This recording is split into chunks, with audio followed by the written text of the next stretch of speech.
ఒకప్పుడు పిల్లలు గల్లీ ఆటలు ఆడేవారు. ఇప్పుడు వాళ్ళు గేమ్స్ ఆడుతున్నారు, అది కూడా ఫోన్లో.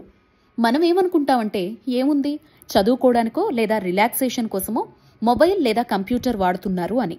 కానీ ఆ స్క్రీన్ వైపే నెమ్మదిగా మారిపోతోంది మన పిల్లల ప్రపంచం. అవును, ఈ డిజిటల్ యుగంలో ఫోన్లు, కంప్యూటర్లు, టీవీలు మన జీవితంలో భాగమైపోయాయి. కానీ ఈ స్క్రీన్లు ఇప్పుడు మన జీవితాన్నే కంట్రోల్ చేస్తున్నాయి. ఒకప్పుడు అవసరమైతే మాత్రమే స్క్రీన్ చూసేవాళ్లం, కానీ ఇప్పుడు లేచిన క్షణం నుంచి పడుకునే వరకు స్క్రీన్ మానసికంగా, శారీరకంగా మనపై ప్రభావాన్ని చూపుతోంది. పెద్దలు మాత్రమే కాదు, చిన్నారులు ఈ డిజిటల్ బంధంలో చిక్కుకుంటున్నారు. రోజంతా ఆన్లైన్ క్లాసులు, గేమ్స్, వీడియోలు, అలా గంటల కొద్దీ స్క్రీన్కి అతుక్కుపోవడం వల్ల పిల్లల్లో ఏకాగ్రత తగ్గిపోతోంది. హైపర్ యాక్టివిటీ పెరుగుతోంది, కంటి చూపు మందగిస్తోంది. ఇదంతా కలిసి క్వారంటైన్ మయోపియా అనే కొత్త సమస్యకు కారణమవుతోంది. ఇక స్క్రీన్ ముందు కూర్చున్న పిల్లలు అవుట్డోర్ గేమ్స్కి దూరం అయిపోతున్నారు. దాంతో బరువు పెరగడం, అలసట, శరీర దృఢత్వం కోల్పోవడం వంటి సమస్యలు కూడా వస్తున్నాయి.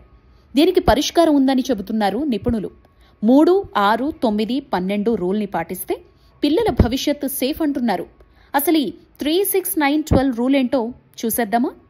3 సంవత్సరాల లోపు పిల్లల్ని ఫోన్లు, టీవీల వైపు వెళ్లకుండా చూడాలి. వారికి కావాల్సింది కేవలం ఆటలు, మాటలు, పరిసరాల అనుభవం మాత్రమే.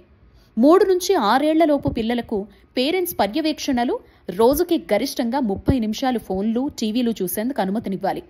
ఇక 6 నుంచి 9 ఏళ్ల పిల్లలకు అవసరమైన స్కూల్ ప్రాజెక్ట్స్ లేదా క్లాసుల కోసం మొబైల్స్, కంప్యూటర్ లేదా ట్యాబ్ పరిమితం చేయాలి. నమ్మకమైన వెబ్సైట్లలోనే యాక్సెస్ ఇవ్వాలి.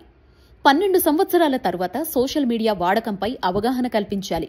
మంచి చెడుల మధ్య తేడా తెలిసే వరకు నియంత్రణ అవసరం. మన పిల్లల భవిష్యత్తు స్క్రీన్స్లో కాదు, సహజమైన అనుభవాల్లో ఉంది. అందుకే స్క్రీన్ని కంట్రోల్ చేయండి, మీ పిల్లల కళ్లను కాపాడండి. ఈ వీడియో నచ్చిందా? తప్పకుండా లైక్ చేయండి. అలాగే మీ అభిప్రాయాన్ని కామెంట్లో పంచుకోండి. మన ఛానల్ని సబ్స్క్రైబ్ చేసుకోండి.